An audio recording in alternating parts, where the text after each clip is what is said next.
성가대 찬양 감사합니다. 우리 성가대 찬양을 통해 하나님 홀로 영광 받으신 줄 믿습니다. 네, 어느새 12월입니다. 엊그제 1월 같았는데 되게 벌써 12월이죠. 이제 2025년도 곧 있으면 끝입니다. 오늘이 이제 12월 17일이니까요. 2주 뒤면 25년이 끝이죠. 2025년이 끝난다라고 할 때 그 말의 의미 안에 우리가 기억해야 할 것이 있는데 그것은 우리가 바로 시간 안에 있다는 것입니다. 우리의 시간은 흐르고 우리에겐 마지막 끝이 있다는 것입니다. 기독교인은 이제 종말론적 신앙을 가지고 살아갑니다. 이 종말론적 신앙 여러분 들어본 적이 있으실까요? 네, 종말론적 신앙이라는 뜻은 우리에게 반드시 끝이 있죠. 세상에 계속 흘러가는 것 같지만 반드시 끝이 있습니다. 그리고 그 끝에 주님께서 다시 오셔서 세상을 심판하신다는 것. 이 종말론적인 신앙 것은 이것을 언제나 기억하며 살아가는 것을 뜻합니다. 주님께서는 마태복음 26장 44절에 이렇게 말씀합니다.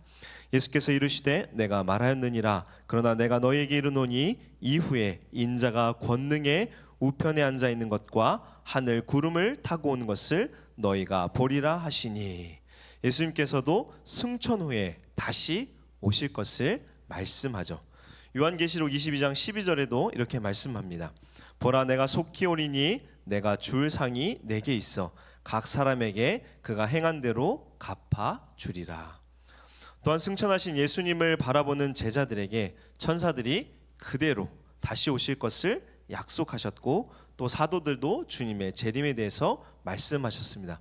그렇기에 그리스도인은 반드시 주님께서 다시 오신다는 말씀, 이 약속을 믿고 하루하루 오실 날을 기대하며 이 죄악 가득한 세상의 소망 가운데 살아가는 것입니다. 그렇다면 왜 그리스도인은 종말을 기대하며 소망합니까? 요한복음 5장 28절 29절에 이렇게 말씀합니다. 이를 놀랍게 여기지 말라. 무덤 속에 있는 자가 다 그의 음성을 들을 때가 오나니 선한 일을 행한 자는 생명의 부활로 악한 일을 행한 자는 심판의 부활로 나오리라. 주님이 다시 오실 때 주님께서 죄에 대하여 심판하시지만 그리스도를 믿는 자에게는 이 심판이 아니라 영광의 복을, 영원한 기쁨, 생명을 주신다고 말씀하셨기 때문이죠. 그러나 세상은 다릅니다. 여러분, 세상은 종말에 관하여 믿지도 않고 심지어 관심도 없죠. 그렇게 어떻게 살아갑니까? 누가복음 12장 16절에서 21절에 나오는 이 부자 비유 말씀같이 부를 축적하고자 자신의 욕망을 실현하고자 열심히 살아갑니다. 사람의 생명이 유한함을 알면서도 자신은 이 유한한 삶, 끝이 있는 삶과는 상관이 없이 영원토록 살 것으로 착각하고 부와 안식을 위해서, 재물과 안식을 위해서 열심히 살아가는 것입니다. 그리고는 자신이 쌓아놓은 그 재물을 통해 위로와 기쁨을 얻습니다. 주님께서는 이렇게 현실에만 몰두해 있는 세상을 향해서 이렇게 말씀하는데요. 누가복음 12장 20절에 보시면 하나님은 이르시되 어리석은 자여 오늘 밤에 내 영혼을 도로 찾으리니 그러면 내 준비한 것이 누구의 것이 되겠느냐. 영원한 삶을 준비하지 못한 자들에게 종말이 임할 것을, 이 믿지 않는 자들에게 심판하실 것을 예수님께서는 말씀하시며 어리석은 자라고 말씀하죠. 그렇게 구원받은 우리는 이러한 세상의 가치관, 세상의 모습에 유혹되지 않고 종말론적 신앙관을 가지고 겸손하게 세상을 살아가야 합니다.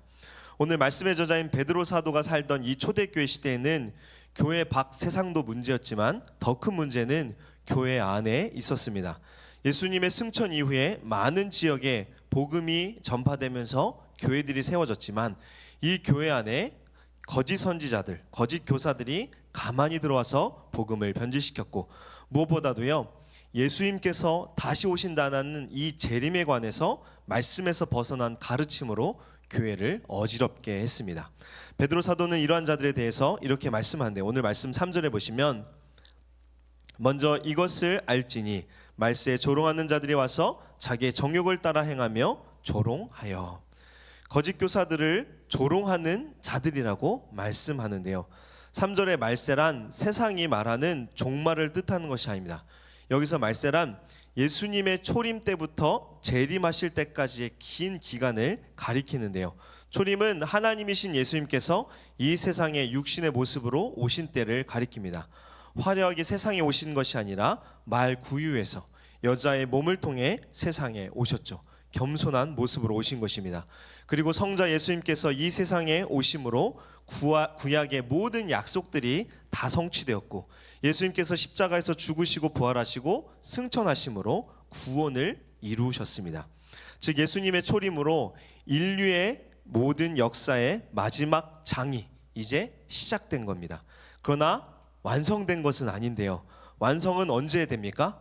주님께서 이 세상에 다시 오실 때, 즉 재림 때에 모든 것이 완성됩니다. 예수님께서 승천하시고 다시 오실 때까지 이 기간을 성경은 말세라고 표현합니다.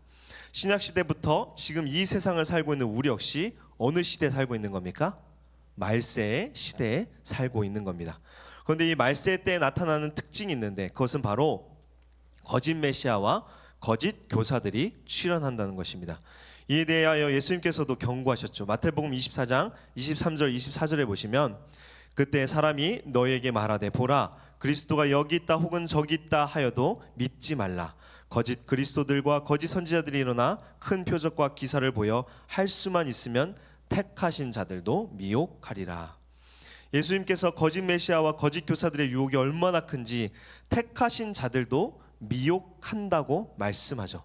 물론 택한 받은 자들은 하나님께서 보호하셔서 결코 미혹에 넘어가지 않지만, 택하신 자들이 하나님의 말씀과 이 약속을 의심하게 만들 정도로 그들의 유혹이 강력하다는 것입니다. 이러한 거짓 선지자들, 교사들은 오늘 본문 3절의 말씀처럼 그들은 어떻게 합니까? 말씀을 믿지 않기에 자기의 정욕을 따라 행하며 지어낸 말을 가지고 이 교회를 미혹합니다. 어떤 거짓 교사들은요, 자신이 메시아라고 하고, 또 어떤 거짓 교사들은 종말이 임박했다고 미혹하며, 또 어떤 거짓 교사들은 오늘 4절의 말씀처럼 재림이 없다고 부인합니다. 이들의 말을 들어보면 다 다릅니다. 왜 그럴까요? 지어낸 말들이기 때문에 내용이 서로 다 다른 것입니다. 서로 내용이 다르지만 이들의 목표는 하나인데, 그것은 바로 믿는 자들의 그 믿음을 미혹하여서 그리스도로부터 멀어지게 만드는 것입니다. 오늘 말씀은 이제 재림이 없다고 부인하는 이 조롱하는 자들에 대해서 베드로 사도가 경고하는데요. 그들은 그리스도의 재림을 믿는 자들에게 이렇게 말씀합니다. 4절인데요. 우리 4절 말씀 같이 읽겠습니다. 이르되 주께서 강림하신다는 약속이 어디 있느냐? 조상들이 잔 후로부터 만물이 처음 창조될 때와 같이 그냥 있다 하니.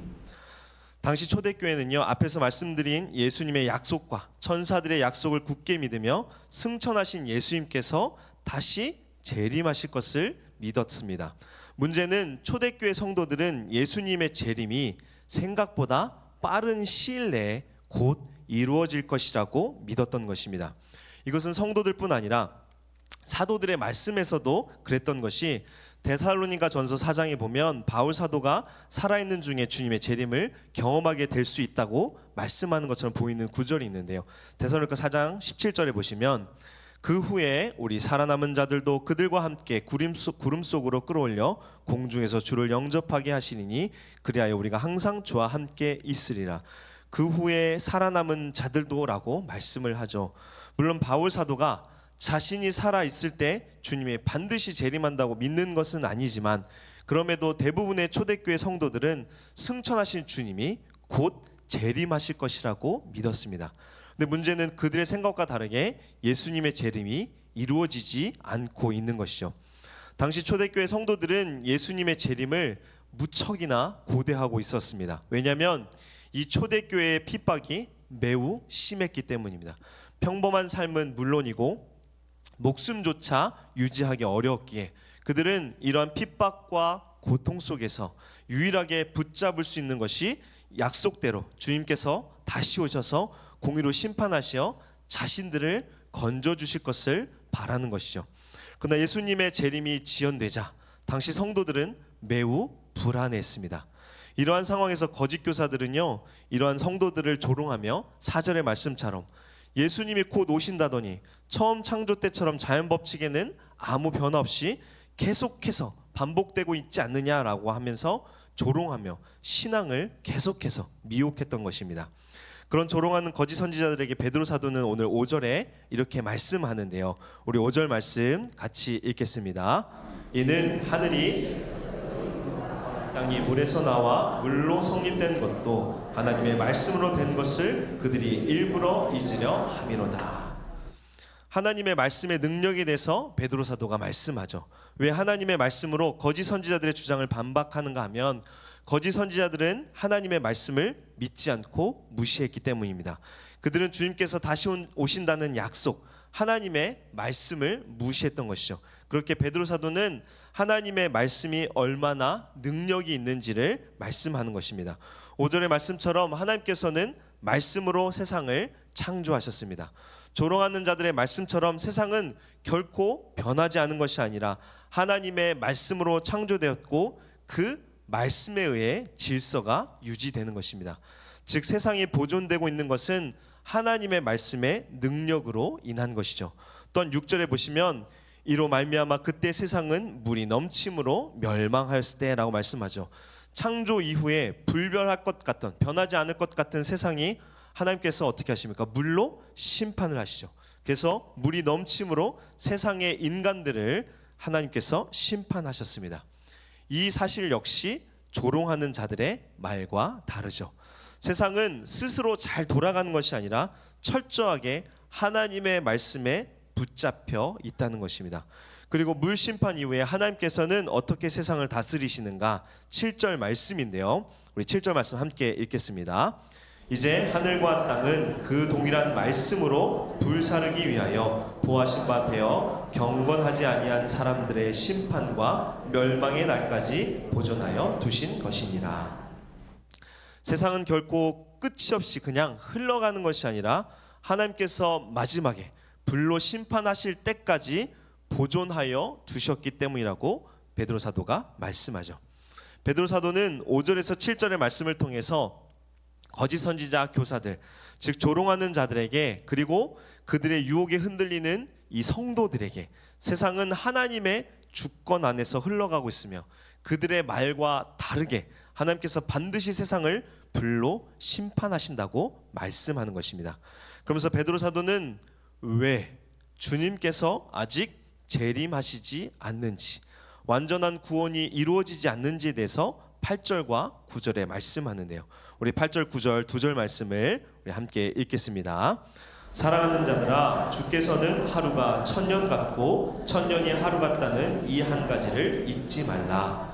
주의 약속은 어떤 이들이 더디다고 생각한 것 같이 더딘 것이 아니라 오직 주께서는 너희를 대하여 오래 참으사 아무도 멸망하지 아니하고 다 회개하기에 이르기를 원하시느니라. 아멘. 설교서두에 우리는 시간 안에 살고 있다고 제가 말씀드렸는데요. 아무리 애를 써봐도 우리는 이 시간 안에서 결코 벗어날 수 없습니다. 그러나 하나님은 다르시죠. 여러분, 시간도요, 우리 인간처럼 피조물입니다. 시간도 하나님께서 만든 창조물이라는 것이에요. 그렇다면 하나님께서 이 시간이라는 창조물에 영향을 받을까요? 제한을 받을까요? 그렇지 않습니다. 하나님께서는 시간 밖에 계시기도 하고 시간 안에 계시기도 합니다. 즉 시간이라는 이 피조물에 절대로 하나님께서는 구속받지 않는 것입니다. 베드로는 이것을 가르치기에 8절에 주께서는 하루가 천년 같고 천년이 하루 같다는 시편 90편 4절 말씀을 인용한 것인데요. 시편 90편 4절에 보면 모세는 이렇게 말씀합니다. 주의 목전에는 천년이 지나간 어제 같으며 밤의 한순간 같을 뿐임이니이다. 왜 베드로 사도는 이 시편 90편 4절의 말씀을 인용했을까요? 하나님의 시간은 우리의 시간 개념으로 이해할 수 없습니다. 하나님은 시간 밖에 계시기에 지금 이 순간에 우리와 함께 하시지만 동시에 지금 이 순간 하나님은요, 창조와 종말의 때 모두 함께 계십니다. 어렵죠? 조금 더 쉽게 말씀드리면 우리는 언제나 시간 안에, 이 시간 안에 머물러 있지만 하나님은 창조 때나 지금이나 종말 때를 같은 시간에 다 어우르고 계신다는 것입니다. 시간을 초월한다는 것이죠. 그렇게 성경은요, 하나님을 어떻게 표현하느냐? 영원하신 분으로, 시간을 초월하신 분으로 말씀하죠. 우리는 시간을 초월하신 하나님을 영원하신 하나님, 영원하신 분으로 우리가 그렇게밖에, 우리가 하나님을 표현할 수밖에 없는 것입니다. 베드로 사도는 이러한 영원하신 하나님의 시간을 어떻게 말씀합니까? 베드로 사도는 주께서 하루가 1000년 같고 1000년이 하루 같다라고 말씀하는데, 이는 우리가 가지고 있는 시간의 개념과 하나님의 시간의 개념이 다름을 말씀하고 있는 것입니다. 우리는 1000년이라는 시간이 정말 긴 시간일지 모르지만 영원하신 하나님은 2000년이 하루에 불과하다는 것입니다. 그리고 우리가 하루라고 여기는 짧은 시간에도 하나님께서는 1000년의 시간이 필요한 일들을 아무렇지도 않게 아무 문제 없이 다 하실 수 있습니다. 우리는 때때로 우리의 시간 개념을 생각하며 하나님을 우리의 이 시간 안에 넣는 오류를 범하죠. 즉 하나님의 구원에 대해서, 약속에 대해서 우리는 우리의 시간 개념에 의존합니다. 그래서 어떻습니까? 왜 주의 말씀이 더 이루어지는지, 아니 이루어지지 않는 것일까 하고 하나님을 의심하는 것입니다. 이것은 철저히 우리의 시간에서 하나님의 약속 구원을 계산하고 하나님을 의심하고 불신하는 것입니다. 그러나 베드로 사도는 우리의 이러한 시간 개념은 잘못된 것이며 오직 하나님의 시간을 바르게 이해하고 그것에 순종하는 것이 바른 것이라고 말씀하는 것입니다. 그렇다면 왜 주님께서 곧 속히 오신다고 약속하시면서 왜 더디 오는 것일까요? 이에 대해서 9절에 베드로 사도는 이렇게 말씀하는데요. 우리가 읽었지만 다시 보시면, 주의 약속은 어떤 이들이 더디다고 생각하는 것 같이 더딘 것이 아니라 오직 주께서는 너희를 대하여 오래 참으사 아무도 멸망하지 아니하고 다 회개하게 이르기를 원하시느니라. 왜 주님께서 아직 재림하지 않으신 겁니까? 우리에 대해서 오래 참으사 아무도 멸망하지 않고 다 회개하게 이르기를 원하시기 때문이라고 베드로 사도는 말씀하죠. 이 말씀은요, 결코 모든 인류가 다 구원받는 그런 보편 구원에 대해서 말씀하는 것이 아닙니다. 여러분, 보편 구원이라는 것은 택한 백성뿐만 아니라, 택한 백성만 구원받는 것이 아니라 모든 인류가 다 구원받는다는 것으로요, 모두 다 지옥이 아니라 다 천국에 갈 수 있다는 것이 보편 구원입니다. 이렇게 주장하면 예수 그리스도를 믿는 것이 필요할까요? 모두 다 천국에 가면 예수 그리스도가 필요 없습니다. 왜요? 어차피 다 천국에 가기 때문이죠. 하나님의 사랑이요, 너무나 강해서 결국 모든 인류를 다 천국으로 인도한다는 것이 보편 구원입니다. 어떤 무리들은요, 이 말씀을, 오늘 이 말씀을 가지고 자기의 보편 구원을 주장하는 것입니다. 그래서 어떻게 하느냐? 모든 사람들이 다 구원을 받을 수 있다라고 주장을 하는 것입니다. 그러나 성경은 분명히 양과 염소가 있고 어떤 이는 택함을 받고 어떤 이는 버려짐을 당한다고 말씀합니다. 다만 택함을 받고 버려짐을 당하는 것에 대하여는 오직 하나님께서만 아시고 우리는 누가 택함을 받았는지 버림을 받았는지 모릅니다. 옆에 분들을 의심하시면 돼요, 안 돼요? 안 되겠죠. 우리는 알까요, 모를까요? 절대로 우리는 알 수 없습니다. 택하고 구원을 이루시는 것은 하나님의 주권이죠. 그렇게 택함을 모르는 우리는 하나님께서 모든 사람들에게 구원의 기회를 열어주셨다고 우리는 이해해야 합니다. 즉 우리는 모든 인류가 구원받았다가 아니라 하나님께서 구원의 기회를 주셨다라고 이해하는 차원에서 우리는 하나님께서는 모든 사람이 구원 얻기를 원하십니다라고 말할 수 있는 것입니다. 그리고 아무도 멸망하지 않는다라는 뜻 안에는 반드시 하나님의 이 차별이 없음을 우리는 잊지 않아야 합니다. 하나님의 구원은 차별이 없습니다. 빈부 귀천과 상관없이 누구에게나 하나님께서는 구원을 베푸십니다. 바울 사도도 디모데전서 2장 4절에 이렇게 말씀하죠. 하나님은 모든 사람이 구원을 받으며 진리를 아는 데 이르기를 원하시느니라. 여기서 모든 사람이라는 뜻은요, 차별이 없는, 인종이나 피부 색깔이나 지위나 신분의 구별 없는 모든 계층의 사람을 뜻합니다. 즉 하나님의 구원은 결코 차별이 없습니다. 모두에게 구원의 길이 열려 있는 것이죠. 하나님께서는 그래서 모든 사람이 회개하고 돌아오기를 무한히 참으십니다. 에스겔 18장 23절에도 이것을 분명히 말씀하는데요. 우리 함께 읽겠습니다. 주 여호와의 말씀이니라. 내가 어찌 악인이 죽는 것을 조금인들 기뻐하냐. 그가 돌이켜 그 길에서 떠나 사는 것을 어찌 기뻐하지 아니하겠느냐. 베드로 사도는 이러한 하나님의 뜻을 설명하며 이러한 하나님의 뜻 때문에 하나님의 무한하신 긍휼과 놀라우신 인내로 말미암아 아직 재림, 다른 표현으로는 심판이 임하지 않은 것이라고 말씀합니다. 그러나 하나님께서는 반드시 심판하십니다. 우리가 기억해야 될 것은 반드시 심판한다는 거예요. 그래서 우리가 읽지 않았지만 10절에 보시면 주의 날이 도둑같이 온다고 말씀하시죠. 보시면 그러나 주의 날이 도둑같이 오리니 그날에는 하늘이 큰 소리로 떠나가고 물질이 뜨거운 불에 풀어지고 땅과 그 중에 있는 모든 일이 드러나리로다. 하나님의 심판, 즉 주님께서 재림하셔서 심판하시는 그날을 우리가 알 수 없지만 갑작스럽게 심판이 반드시 이루어진다는 것입니다. 10절의 말씀처럼 반드시 심판이 임하는데 다만 그 심판이 어떻습니까? 우리의 생각보다 더디 오는 이유가 9절에 무엇이라고 말씀하고 있는 것입니까? 하나님께서 더 많은 사람이 회개하고 돌이켜 구원을 얻기 위함이라고 말씀하는 것입니다. 베드로 사도는 이러한 하나님의 사랑 긍휼을 우리가 바르게 이해하고 재림이 반드시 임할 것을 기억하며 종말론적 신앙관으로 세상을 살아가라고 말씀하고 있는 것입니다.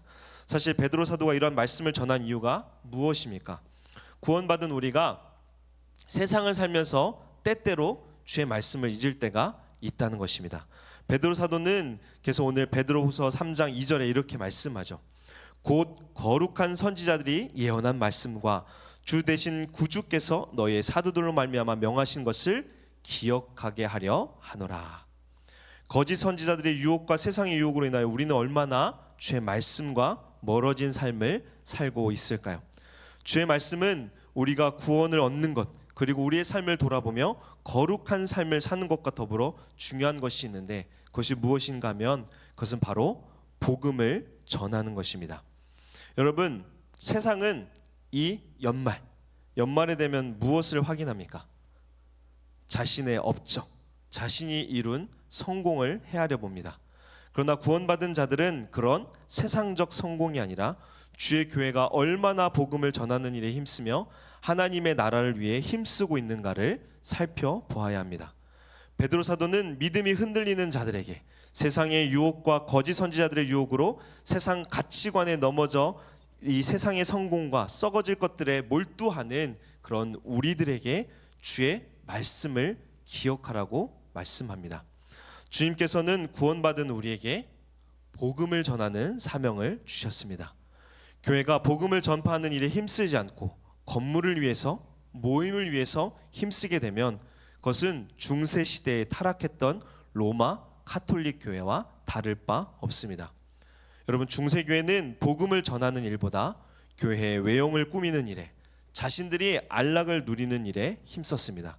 그 결과 교회는 심각하게 타락하게 되었고 말씀을 버리는 지경까지 가게 되었죠. 우리는 어떻습니까? 교회의 외형과 우리의 모임, 교회가 가져가야 할 것에만 힘씁니까? 아니면 영혼 구원에 우리가 힘을 쓰고 있습니까? 하나님께서는 모든 사람들이 회개하여 주께로 돌아오기를 원하십니다. 이것을 위해 주님께서는 우리가 생각하는 것보다 더디 오신다고 베드로 사도는 말씀하는 것입니다. 연말에 우리는 세상과 다르게 구원의 열매, 복음의 열매를 돌아보고 다시금 주의 뜻을 위해 살아가도록 결단해야 합니다. 우리를 구원의 복된 자리로 불러주신 이유는 우리가 하나님께서 베풀어 주신 구원의 은혜를 감사하며 이 은혜를, 이 놀라운 복음을 전하도록 하기 위함이죠. 세상은 여전히 멸망의 길로 달려가고 있습니다. 이 멸망의 세상에 하나님께서는 우리 교회를 복음 전달자로, 사명자로 세워주셨습니다. 구원받은 우리는 어떻습니까? 그렇기 위해 하나님의 뜻을 위해 살아가야 합니다. 하나님의 뜻을 위해 다시금 주의 약속을 붙잡고 주님의 재림을 우리가 기쁨으로 바라보며 영혼 구원을 위해 살아가는 신실한 주의 백성들 되기를 주님의 이름으로 축원합니다. 함께 우리 찬양하고 우리 기도하겠는데요. 하나님 아버지, 당신의 마음이 함께 찬양하고 함께 기도하겠습니다.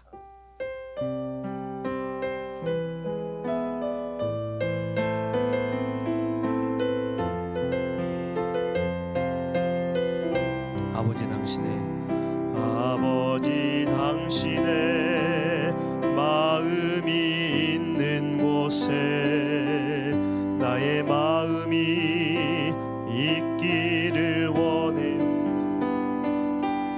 아버지 당신의 눈물이 고인 곳에 나의 눈물이 고이길 원해요. 아버지 당신이 바라보는 영혼에게 나의 두 눈이 향하길 원해요. 아버지 당신이 울고 있는 어두운 땅에 나의 두 발이 향하길 원해요. 나의 마음이 아버지의 마음 알아.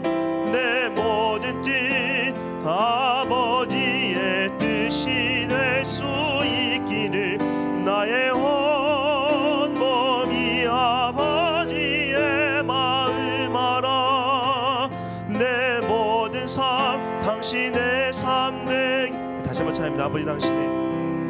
아버지 당신의 마음이 있는 곳에 나의 마음이 있기를 원해요. 아버지 당신의 눈물이 고인 곳에 나의 눈물이 고이길 원해요. 아버지 당신이 바라보는 영혼에게 나의 두 눈이 향하길 원해요. 아버지 당신이 울고 있는 어두운 땅에 나의 두 발이 향하길 원해요. 나의 마음이 아버지의 마음 알아. 내 모든 뜻 아버지의 뜻이 될 수 있기를 나의 온몸이 아버지의 마음 알아. 내 모든 삶 당신의 삶 되기를. 우리 시간 함께 기도하기를 원하는데요. 하나님께서는 모든 사람들이 회개하여 주께로 돌아오기를 원하십니다. 우리는 한 해를 마무리하며 우리가 무엇을 성공했는지, 무엇을 이루었는지가 아니라 영혼 구원을 위해 구원의 열매, 복음의 열매를 우리는 돌아보아야 합니다. 멸망의 길로 나아가는 이 세상에 하나님께서는 우리로 복음을 전하는 자로, 복음의 사명자로 세워주셨습니다. 이를 위해서 우리가 함께 결단하며 기도하기를 원하는데요. 하나님, 우리가 주의 약속을 붙잡고 주의 뜻을 위해 복음을 전하는 자로 다시금 세워지기를 원합니다. 하나님의 마음을 우리에게 다시금 허락하사 더 많은 영혼 구원을 위해 살아가는 주님의 재림을 기쁨으로 바라보며 복음 사명자로 살아가는 우리들 되게 하여 주시옵소서. 우리 시간 주님의 이름 한번 부르고 함께 통성으로 기도하겠습니다. 주여, 은혜로우신 하나님, 이 시간 우리가 말씀을 붙잡고 다시금 우리의 삶을 돌아보며 기도합니다. 하나님, 우리가 연말에 하나님 내가 무엇을 이루었는지를 바라보는 것이 아니라 주의 복음을 위해서, 영혼 구원을 위해서 우리가 얼마나 헌신하며 복음의 열매가 얼마나 맺혔는지를 우리가 바라보게 하여 주시옵소서. 하나님, 우리 교회가 모두가 하나님 복음 전하는 일에 최선을 다하기를 원합니다. 하나님께서는 이를 위하여 우리를 구원하여 주시고 복음의 사명자로 세워주셨는데, 하나님 멸망의 길로 나아가는 이 세상에서 하나님 우리가 복음을 전하는 자로, 복음의 사명자로 살아가며 영혼 구원을 위해 힘써 살아가는 우리들 되기를 원하오니, 주님 우리를 붙잡아 주시옵소서. 주의 약속을 붙잡는 우리들 되게 하시옵시고, 주의 뜻을 위해서 복음을 전하는 자로 우리가 다시금 세워지기를 원하오니, 하나님 우리에게 다시금 영혼 구원의 소망을 허락하여 주시옵시고, 주님이 다시 오실 그날을 바라보며 소망 가운데 복음을 전하는 우리들의 삶이 될 수 있도록 우리 가운데 함께하여 주시옵시고 은혜를 베풀어 주시옵소서. 우리에게 한없는 은혜를 베풀어 주신 주님, 말씀을 통해 우리의 모습을 돌아보기를 원합니다. 세상 사람들처럼 우리가 무엇을 가뒀는지를 돌아보는 것이 아니라 하나님의 뜻을 위해 살아가는 자들이 되기를 원합니다. 하나님께서는 모든 사람들이 구원 얻기를 원하신다는 것을 기억하며 복음을 전하는 일에 힘쓰므로 하나님께서 기뻐하시는 신실한 주의 일꾼들이 되어 내년에는 구원의 귀한 열매들이 풍성히 맺게 하여 주시옵소서. 감사드리며 우리를 권하신 예수 그리스도 이름으로 기도합니다. 아멘. 귀한 말씀 감사합니다.